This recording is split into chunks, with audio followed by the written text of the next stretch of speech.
नमस्कार, आप देख रहे हैं मौसम तक चैनल। मैं हूं देवेंद्र त्रिपाठी। संपूर्ण भारत में 11 दिसंबर को कैसा रहेगा मौसम का हाल आइए जानते हैं। इस समय बारिश की गतिविधियां देश के ज़्यादातर भागों पर नहीं हो रही हैं। उत्तर भारत के भागों पर कोई सक्रिय डब्ल्यूडी नहीं है, जिसके कारण पहाड़ों पर बर्फबारी और मैदानी इलाकों में बारिश नहीं हो रही है। दक्षिण भारत के क्षेत्रों में नॉर्थ ईस्ट मानसून ज़रूर सक्रिय है और दक्षिण भारत के क्षेत्रों में ही बारिश देखने को मिलेगी। नॉर्थ ईस्ट इंडिया में कोई सिस्टम नहीं है और यहाँ पर जो डब्ल्यूडी हाल ही में गुजरा है उसका प्रभाव थोड़ा सा है। कुछ मॉइस्चर बंगाल की खाड़ी की तरफ से पहुंच रहा है, जिसके कारण यहाँ मणिपुर, मिजोरम, त्रिपुरा, दक्षिणी में और उत्तरी भागों में अरुणाचल प्रदेश पर बादल हैं। असम और मेघालय में भी कुछ हिस्सों में बादल नजर आ रहे हैं, लेकिन इन बादलों से यहाँ पर बारिश की संभावनाएं बहुत ही कम है। सेंट्रल इंडिया में हवाओं की जो दिशा है वो डायरेक्ट ना तो नॉर्दर्ली है और ना ही वेस्टर्ली है। मिला जुला यहाँ पर प्रभाव है और ये कंडीशन यहाँ पर अगले 2-3 दिनों तक बनी रह सकती है। बहुत क्लियर कट नहीं है।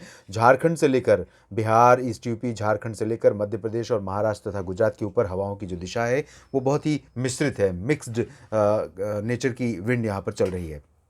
दक्षिणी प्रायद्वीपीय भारत के भागों में हवाओं की दिशा साफ साफ पश्चिमी दिशा से है, पश्चिम से पूरब से है। तो पश्चिमी दिशा में यह हवाएं बढ़ रही हैं और इसी वजह से यहाँ पर मॉइस्चर आ रहा है और दक्षिणी प्रायद्वीपीय भारत पर बादल नजर आ रहे हैं। ये तो रही बात मौसमी सिस्टमों की। इस मैप में आप देखिए किस तरह से हवाएं पूर्वी दिशा से आ रही हैं बंगाल की खाड़ी की तरफ से दक्षिणी प्रायद्वीपीय भारत पर, और बहुत ही स्ट्रांग विंड्स हैं। इनकी इस स्पीड को अगर हम इस इंडिकेशन को स्पीड में अगर हम कन्वर्ट करें तो तकरीबन 20 से 25 किलोमीटर प्रति घंटे की रफ्तार से हवाएं हैं और ये हवाएं लोअर ट्रोपोस्फियर में हैं। लोअर ट्रोपोस्फियर में ही हवाओं के रुख के चलते मौसम बदलता है। अगर मॉइस्चर लेकर हवाएं लोअर ट्रोपोस्फियर में निचले क्षोभ मंडल में पहुंचती हैं, वायुमंडल का सबसे निचला हिस्सा है उसमें भी ट्रोपोस्फियर का निचला हिस्सा, तो वहाँ पर जब ये हवाएं आर्द्र हवाएं पहुंचती हैं मॉइस्चर लेकर, तब क्लाउड जनरेट होने शुरू होते हैं, क्योंकि वहाँ पर बहुत नीचे होता है तापमान और कंडेंसेशन होना शुरू होता है और ये बादल बनते हैं, बारिश देते हैं। तो यहाँ पर आप देखें हवाएं बहुत ही प्रोमिनेंट हैं और इन हवाओं के चलते दक्षिणी प्रायद्वीपीय भारत के क्षेत्रों पर मौसम में सक्रियता दर्ज की जाएगी। सेंट्रल इंडिया में आपने देखा कि ये झारखंड से लेकर पूरब में झारखंड से लेकर मध्य भारत में मध्य प्रदेश, महाराष्ट्र और गुजरात तक, राजस्थान तक और उत्तर प्रदेश के भी कुछ भागों में हवाओं का जो रुख है वो मिला जुला है। कहीं पूर्वी दिशा से हवाएं आ रही हैं, कहीं दक्षिण पूर्वी, कहीं दक्षिण पश्चिमी, तो कहीं उत्तरी। तो बहुत ही अलग नेचर की हवाएं हैं, जिस वजह से यहाँ पर बहुत ही कह सकते हैं कि क्लियर कंडीशन यहाँ पर रहने वाली है। बहुत क्लियर वेदर कंडीशन हम ना तो उम्मीद कर सकते हैं ना उसको प्रेडिक्ट कर सकते हैं। लेकिन उत्तर भारत के क्षेत्रों में आप देखिए यहाँ पर डब्ल्यूडी नहीं है और मैदानी इलाकों पर जम्मू कश्मीर के जो नीचे पंजाब का हिस्सा है और राजस्थान तथा दिल्ली, वेस्ट उत्तर प्रदेश का उत्तरी इलाका, इन भागों में हवाएं सीधी उत्तरी दिशा से आ रही हैं। तो यहाँ पर तापमान गिरेगा, सर्दी इन भागों तक बढ़ेगी। बाकी जो राजस्थान का ये वाला पोर्शन है और उत्तर प्रदेश का सेंट्रल पार्ट्स और साथ ही साथ ये झारखंड और बिहार, मध्य प्रदेश, महाराष्ट्र का, इन भागों में हवाओं के मिले जुले रुख के चलते कहीं किसी शहर में तापमान में गिरावट हो सकती है तो किसी शहर में तापमान औसत से थोड़ा ज़्यादा रिकॉर्ड किया जा सकता है। यानी सर्दी, उम्मीद इस समय जितनी सर्दी पड़नी चाहिए उससे थोड़ा कम महसूस की जा सकती है। आइए अब जानते हैं कहाँ पर बारिश होने की संभावना है। दक्षिण भारत के क्षेत्रों से शुरुआत करेंगे, जहाँ पर मॉइस्चर बहुत ही भरपूर आ रहा है और इसी वजह से यहाँ पर वेदर एक्टिविटीज़ डेवलप होंगी और उम्मीद कर सकते हैं कि तमिलनाडु के तटीय क्षेत्रों में और दक्षिणी तटवर्ती आंध्र प्रदेश के शहरों में कुछ स्थानों पर हल्की से मध्यम बौछारें गिरेंगी। पुदुचेरी में भी कुछ जगहों पर मध्यम बारिश हो सकती है।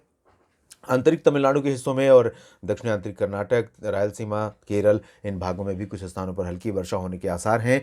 उत्तरी तटीय आंध्र प्रदेश में भी लाइट रेन हो सकती है। साथ ही साथ पूर्वी तेलंगाना में भी लाइट रेन होने की संभावना है। दक्षिण उत्तरी आंतरिक कर्नाटक का जो क्षेत्र है महाराष्ट्र से सटा हुआ और तेलंगाना का वेस्टर्न पार्ट्स, इन भागों में फिलहाल ड्राई वेदर रहेगा, लेकिन क्लियर वेदर नहीं रहेगा। आपको बता दें कि बादलों का प्रभाव इन सभी क्षेत्रों पर दिखाई देगा, उत्तरी आंतरिक कर्नाटक के ऊपर भी, तेलंगाना के ऊपर भी, और यहाँ तक कि महाराष्ट्र का जो मराठवाड़ा, मध्य महाराष्ट्र और दक्षिणी कोंकण गोवा का रीजन है, इन भागों पर भी बादल नजर आएंगे। अगर मैं कहूँ आपसे कि ये जो नांदेड़ वाला हिस्सा है, इससे लेकर पुणे तक का हिस्सा, इन सभी क्षेत्रों में कुछ जगहों पर बादल नजर आएंगे। इसके साथ ही साथ गोवा में भी बादल रहेंगे और दक्षिणी छत्तीसगढ़, दक्षिणी ओडिशा पर भी बादल नज़र आ सकते हैं, लेकिन यहाँ पर ये बादल बहुत ज़्यादा बारिश नहीं देंगे, लाइट रेन ज़रूर हो सकती है। बाकी उड़ीसा के हिस्सों में, उत्तरी छत्तीसगढ़ में, मध्य प्रदेश के लगभग सभी भागों में और गुजरात, महाराष्ट्र, दादरा नगर हवेली, दमन दीव, इन सभी क्षेत्रों में मौसम मुख्यतः साफ और शुष्क रहेगा। लेकिन आज भी आपने देखा होगा कि पन्ना, सागर, सतना, रीवा, छतरपुर का जो ये वाला हिस्सा है, साथ ही गुना से लेकर भोपाल और बैतूल तक का जो रीजन है, इन भागों पर बादल थे और कल भी आपको बादल यहाँ पर नज़र आ सकते हैं। ये बादल बहुत हाई क्लाउड होंगे, बहुत ऊंचाई वाले होंगे। इन बादलों से ज़्यादा उम्मीद बारिश की नहीं की जा सकती, लेकिन आइसोलेटेड प्लेसेस पर कहीं भी यहाँ पर पूरे मध्य प्रदेश में कहीं भी बूंदाबांदी हो सकती है। इसकी संभावना से हम इनकार भी नहीं कर सकते। इसी तरह से महाराष्ट्र में अगर देखें तो नागपुर, अकोला, वर्धा, यवतमाल से लेकर जो विदर्भ का हिस्सा है, मराठवाड़ा, मध्य महाराष्ट्र और कोंकण गोवा में मुंबई, ठाणे, पालघर जो उत्तर में है, दक्षिण में रायगढ़ तक, रत्नागिरी और सिंधुदुर्ग तक, ये समूचा क्षेत्र कहें कि वेदर फ्री रहेगा, वेदर की बहुत ज़्यादा एक्टिविटी से फ्री रहेगा। तो इसमें कोई एक्सट्रीम, इसमें कोई दो राय नहीं, इसमें कोई अतिशयोक्ति नहीं। लेकिन जिस तरह की संभावनाएं मध्य प्रदेश के ऊपर होंगी, कुछ ऐसे ही बादल यहाँ पर भी नज़र आ सकते हैं दक्षिणी कोंकण गोवा, दक्षिणी मध्य महाराष्ट्र और दक्षिणी मराठवाड़ा के ऊपर। और इन बादलों से यहाँ पर आइसोलेटेड प्लेसेस पर लाइट रेन हो सकती है। सांगली, सतारा, कोल्हापुर, सोलापुर और सिंधुदुर्ग, रायगढ़ का जो ये रीजन है, इन भागों में कहीं कहीं पर हल्की वर्षा हो सकती है। मुंबई के दक्षिण अलीबाग तक बादल पहुंच सकते हैं। नवी मुंबई, पुणे, नासिक में तो नहीं, लेकिन पुणे और नवी मुंबई तक बादल थोड़ा बहुत दिखाई दे सकते हैं। मुंबई में अभी फिलहाल बादल नहीं रहेंगे, उत्तरी भागों में ड्राई रहेगा और उत्तरी मध्य महाराष्ट्र, विदर्भ के और मराठवाड़ा के रीजन्स में भी ड्राई वेदर रहने की संभावना है। पूर्वी भारत की तरफ देखें तो यहाँ पर झारखंड, बिहार, पश्चिम बंगाल और पूर्वोत्तर भारत के राज्यों में भी शुष्क मौसम की ही संभावना है। तापमान में थोड़ी गिरावट होगी, मौसम ठंडा हो जाएगा। और अरुणाचल प्रदेश, नागालैंड, मणिपुर, मिजोरम, त्रिपुरा का और मेघालय का जो ये क्षेत्र है, इन भागों पर जो बादल आज नज़र आ रहे हैं, ऐसे ही कल भी हमें उम्मीद है कि नज़र आएंगे। 11 दिसंबर को भी आंशिक बादल और लाइट रेन यहाँ पर हो सकती है, लेकिन बहुत ज़्यादा बारिश की संभावना इन भागों में भी नहीं है। उत्तर प्रदेश में पूरब से लेकर पश्चिम तक हवा का मिला जुला रूप होने के चलते तापमान में भारी गिरावट फिलहाल नहीं होगी।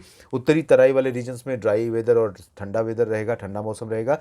दक्षिणी भागों में तापमान में ज़्यादा गिरावट नहीं होगी। इधर राजस्थान में भी कोई बहुत ज़्यादा बदलाव मौसम में नहीं होने वाला है।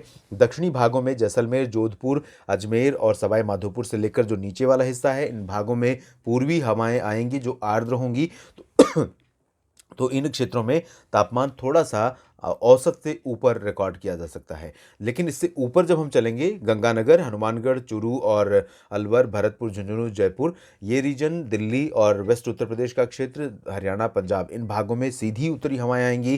तापमान गिरेगा, मौसम काफ़ी ठंडा हो जाएगा, लोगों को सर्दी का सामना करना पड़ सकता है। यहाँ पर पर्वतीय क्षेत्रों में उत्तराखंड, हिमाचल प्रदेश, जम्मू कश्मीर, गिलगित बाल्तिस्तान, मुजफ्फराबाद और लद्दाख में सभी शहरों में शुष्क और साफ मौसम, काफ़ी ज़्यादा ठंडी। कई शहरों में यहाँ पर गुलमर्ग, कुलगाम, काजीगुंड, पहलगाम से लेकर मनाली और चंबा तक तापमान में गिरावट ज़रूर होगी। और इन भागों में 2 से 5 डिग्री सेल्सियस तक बिलो माइनस 0 से 5 डिग्री सेल्सियस तक नीचे रिकॉर्ड किया जा सकता है तापमान कई जगहों पर। और आपको ये भी बता दें कि एक WD उत्तर भारत में ज़रूर दस्तक देने वाला है 13 दिसंबर के आसपास। तो 14, 15 और 16 दिसंबर को आप उम्मीद कर सकते हैं पहाड़ों पर बर्फबारी की। और उसके बाद जब ये बर्फबारी का स्पेल खत्म हो जाएगा, तब उत्तर से ठंडी हवाएं आएंगी और फिर तापमान नीचे मैदानी इलाकों में गिरेगा। इस बुलेटिन में भी इतना ही। धन्यवाद।